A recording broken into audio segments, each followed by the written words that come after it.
We're back here, Philly's #1 college radio station, WHIP. 215-204-9449 is the number if you want to call and hang with us.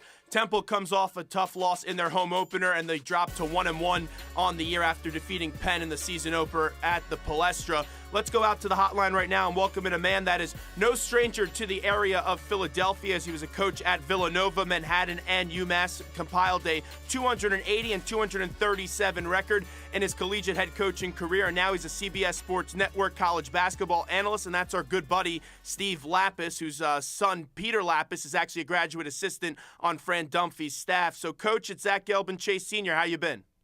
I'm doing great. How are you guys doing? We're doing great, and we appreciate you coming on. And you've been a coach for a while. Now you're working with CBS, and this Temple team is young. Fran Dunphy is an exceptional coach. He really knows how to develop players. But over the last two games, they struggled in the final minutes. I know they closed off that Penn game on a high note, but last night they weren't able to get consistent scoring down the stretch. When you have a young team, what's the message to them in the final 5 minutes as you try to close out some games? Well, it's not only that they're young. The thing, to me, the biggest issue that they have is replacing a guy who just, Khalif Wyatt, who bailed them out time and time again, who everybody on the team knew this guy's the guy who's going to take the big shot for us. He's going to take the big play. These guys are just finding themselves. So I think they're doing very well to be 1-1. They could have easily lost that game to Penn after coughing up a 15-point lead. They found a way to get it done. Last night in the end of the game, they didn't play well. But these are the things that they have to learn and figure out who's who now that there's no Khalif Wyatt around. I don't know if there was a more dominant guy on one team in college. And they lost other guys, no question. But Khalif Wyatt was a special player on that Temple team last year. And he put so many exuberant performances at the Liacouras Center last year. I remember that 30-plus point game that he had up against VCU and led that dramatic comeback and eventually blew Shaka Smart's team out of the building. And you see them, they lose Khalif Wyatt. You're absolutely right. They have to replace him. And it comes down to confidence and consistency with this young team. Who's one player that you think could be that consistent 20-point scorer on this squad if they have one? I think the guy with the biggest upside on the team is Quentin DeCozy. And, I give Gumpf a tremendous amount of credit because he knows his guys and he knows that this kid hasn't developed. And he was playing awful in the second half against Penn. But yesterday, he was still confident, still looking to take the shots, played much better. So I think the guy with the biggest upside on the team who could really be a star, I think, is Quentin DeCozy. I think Will Cummings has made a big step this year. He looks very good. Dalton Peppers played pretty well. Lee, they got to get a guy like DeCozy to step up because he can be even better than he is. Hey, Coach, it's Chase Sr. Thanks for joining the show. Dalton Peppers had a pretty interesting ride at Pennsbury High School. He dropped 2,000 points, was a highly touted recruit, went to West Virginia, got some time as a freshman, and went to the Final Four with the Mountaineers, transferred over to Temple, and last year his playing time was very sporadic. His confidence kind of took a hit, but how much of a relief for him was it to go out there at Penn, in the Palestra, in a crazy environment, knock down his first couple of shots, and drop a career-high 19 points? Well, it had to help him a lot, and he played with a lot of confidence, and I thought he played pretty much with confidence last night also. And the other thing about him against Penn is he also got 9 rebounds, so he's a big, strong kid. He can do a lot of things. He is he is the best pure shooter on the team, so they're going to need him to step up day in and day out and make some three-point shots to keep the defenses honest. The last couple of years, these really athletic point guards have kind of caught the NBA and the college basketball spectrum by storm. Will Cummings is one of them. There's not many athletes at the point guard position in college basketball like Will Cummings. He can slice through the lane, finish at will, and has also improved his outside shot. What have you seen from Cummings, because he's evolving into a pretty good player for Fran Dunphy? I like what I've seen from him so far, and one of my concerns really coming into the season for them was what was going to happen at the point guard position, because I thought Cummings last year just had too many games where he was not a factor. This year he's been a big factor in both cases. He clearly looks like the leader on the team to me, or to people on the outside looking in. So I think Will Cummings so far has played very well. Yeah, he had a couple of moments yesterday late in the game, not great, but I think this is a kid who's gotten a lot better. And as you said, he can get to the basket with the best of them, get fouled, makes free throws. His three-point shooting has improved a bit, so I think that Will Cummings can have a really good year. Steve Lappas joins us on the hotline, Philly's #1 college radio station, WHIP. And, Coach, I want to get back to Quinton DeCozy. Didn't play a whole bunch of minutes last year. The one big standout game that he did have last year was in that blowout loss to Duke, where he had 15 points in New Jersey, his home state. He really did play an exceptional game there. But you see Quinton DeCozy, I feel like you want to see him be a little bit more aggressive when he plays in the basketball games this year. But when you have a player that didn't get a whole lot of minutes in year one, and now he's getting a lot of minutes in a big role in year two, what's the toughest part of developing that player? But what you're seeing him do now is like go 4 for 19 in a game and really, make some bad choices in terms of shot selection, in terms of time and score. So I think those are the kind of things you're going to learn. When he wasn't out there a lot at crunch time last year, they had a very experienced team. Dump was playing the seniors as well he should at the end of games. Now this kid's in a completely different role. And against Penn, truthfully, if Penn wins that game, a lot of it's because of what Quinton DeCozy did or did wrong in the last 6-7 minutes of that game. So I think shot selection and knowing when I can shoot it, what's the time, what's the score, and a shot that's a good shot in the first half isn't necessarily a good shot with 5 minutes to go in a tie game. So these are the things that he has to learn. Last night against Kent State, it came down to they couldn't defend the three-point ball. Through the first 2 games of the season, they've allowed 48 points from behind the three-point line. What are some things that need to improve defensively as the Owls look to contain the perimeter shooting? Well, that has been their big Achilles heel so far. And, if defending the threes becomes such an important part of the game because, you play teams, there's enough teams out there that rely on making three-point shots that you have to be able to defend on it. I think a lot of times it starts with the defense on the ball because I think a lot of teams shoot threes against you well when you're allowing dribble penetration and you have to help and then you're kicking the ball. And Dump's comment in the paper today, which was a great comment, which was, we help too much. And that's why last night Kent State got a lot of open threes. Guys are thinking about helping on defense, but there's such a thing as helping too much. Knowing when to help and when to stay tight on your man, that's something that teams learn with experience, and this team doesn't have experience. Running out an 8-man rotation is not necessarily out of the ordinary, but what Fran Dunphy has been faced with is an 8-man rotation that does not have a ton of experience. How difficult of a situation is Dunphy faced with, given that he has 8 guys that are talented but also have not played much together and do have some inexperience? Again, that's why the first month of the season is going to be up and down, and maybe even the first 6 weeks of the season is going to be up and down. And that's with guys learning their roles, learning how to play together.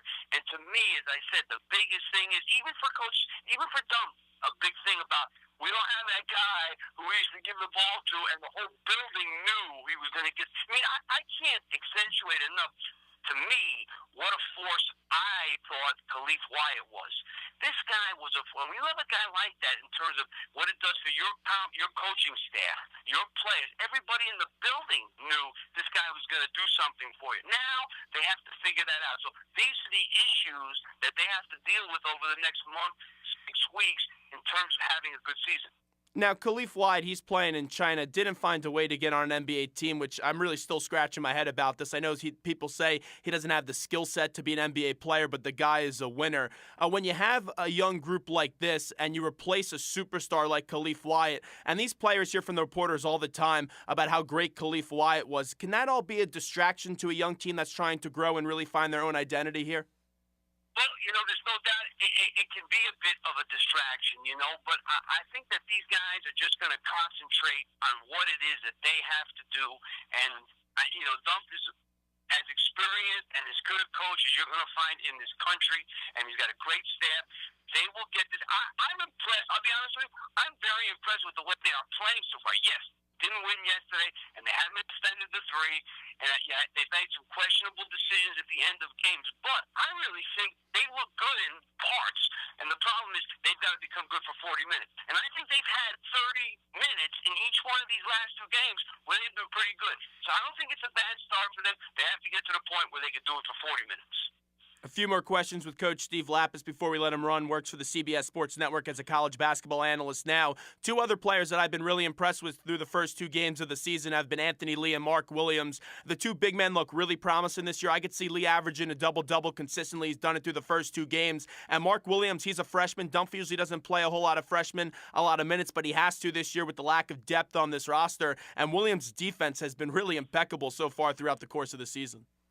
Yeah, I think both those guys are going to be very good. I think Anthony Lee is a huge, Williams, he's a freshman, so he's got to contribute. He's got to, at times he's tried to do things that he shouldn't be trying so far, but he's going to be a good player. He's learning. The guy they need right now is Lee. And I think Lee, when he's had the opportunities, has really come through for them in the low post. So I think that Lee is a guy that they got to continue to look towards, especially in the end of games, the last 5 minutes, 7 minutes. They seem to have become enamored with shooting jump shots at the end of games. I think getting the ball into Lee, which Cummings did a couple of times effectively against Penn, was something that really, really will help them. Temple was was picked to finish fifth in the American Athletic Conference. It seemed like a little bit of a reach, but through 30 minutes in each game, like you said, Steve, this Temple team has looked pretty damn good. What does that say about the coaching abilities of one Fran Dunphy, because he's recognized as one of the most respectable coaches in college basketball? I mean, the record speaks for itself. I mean, and he's a guy who has consistently, he's overturns his roster as college basketball coaches do, by force every 4 years for sure. And he always has a winner and always has a competitive team. And he always has a team that plays the same way. And I think a lot of times when you look for what makes this guy a great coach, what makes him a great coach is because whether it's this year or 10 years from now, you'll watch his team play with different players, and they'll play the same way. They'll play the tough defense. They'll be unselfish. They'll play together. That's what makes Fran Dunphy Fran Dunphy. So this team will improve as the year goes on. This is a challenge for him. There's no question. One of the biggest he's ever had. But he's also in a league where there's going to be opportunities, and that's important too. You got to play in a league. Nowadays, you have to get quality wins. Well, they're playing in a league where they're going to have opportunities to get quality wins. They just got to hang in there, get better every day by practice, which he does as good as anybody. And this team, I think, will be there in the end. Coach, last one from me here. Dunphy came out and said this might be the most difficult and challenging year since he came to Temple in 2006, 2007. But to be faced with such a young roster that does have a lot of talent, is it exciting to a certain extent knowing that you can build these guys up into pretty good players and you don't know what you're going to get on any given night? Well, I think in the end, if they get to the NCAA tournament, he can look back on it with a great degree of satisfaction. But right now, I don't think he's thinking about the excitement. He's thinking about how are we going to get better at guarding the three? How are we going to make better decisions in the last 5 minutes of games? I think right now, that's all he's concerned about. And, it's not a matter of excited. I think you're excited every year. That's why you do this. That's why he's coaching basketball. So I think he's a guy who every day is just looking for his players and his team to get a little better every day. Before we let you run, I'm sure it's exciting for you as a father to see your son Peter on the sidelines and learning from the great Fran Dunphy. I'm sure you talk to your son a lot. What has he said so far about this experience as he enters year number 2 as a graduate assistant? He absolutely loves it. The Dump couldn't be with a better guy. And I'm friends with all the coaches in the city. I've known them all for years, but he couldn't be with a better guy.